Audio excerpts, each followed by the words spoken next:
Okay, so if you have a problem like this with your Honeycomb Bravo, see how loose these are tight per the adjustment here.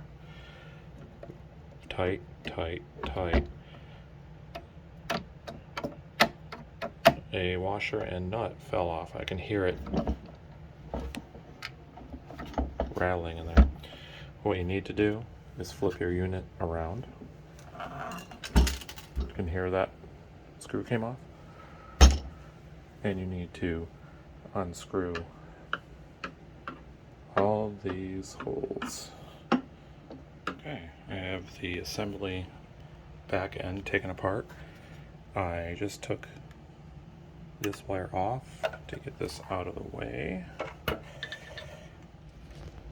Okay, so the 4 screws are located, one here, there's one in here, there's one here, and there's one here. Okay, I removed the trim wheel. The problem is right here on the very first throttle we have a crescent lock washer that popped out, and then there's a large washer in between this and the tightening rod, which is connected through all of this. So you have to make sure this is loosened all the way so you can actually get the washer back on and you have enough room for the lip of the tightening rod. So after we do that, I would use needle nose pliers and put it on the top of it, and I would hold it in there and then snap it in a place like that, and it will snap, and that should be good. Now mine came with an extra washer and laying down on the ground.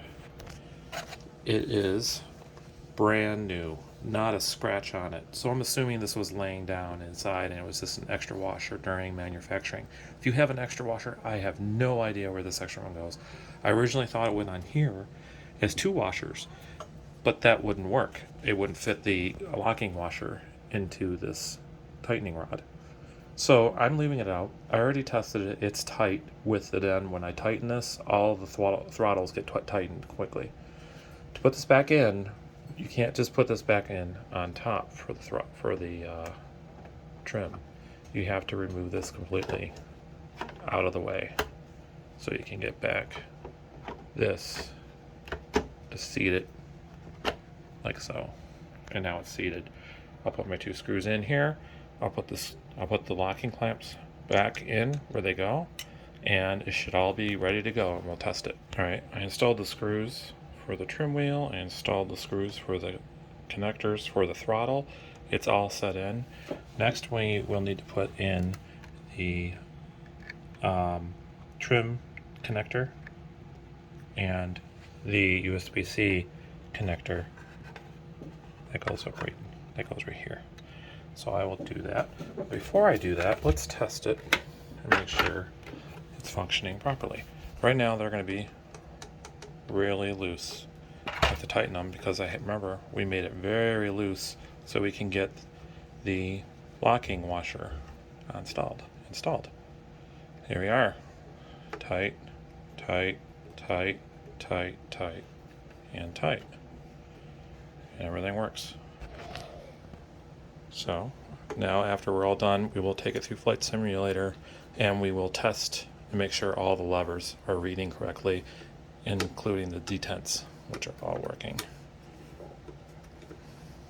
All right, thank you. Thank you for watching. Any problems, just let us know in the comments. Thank you.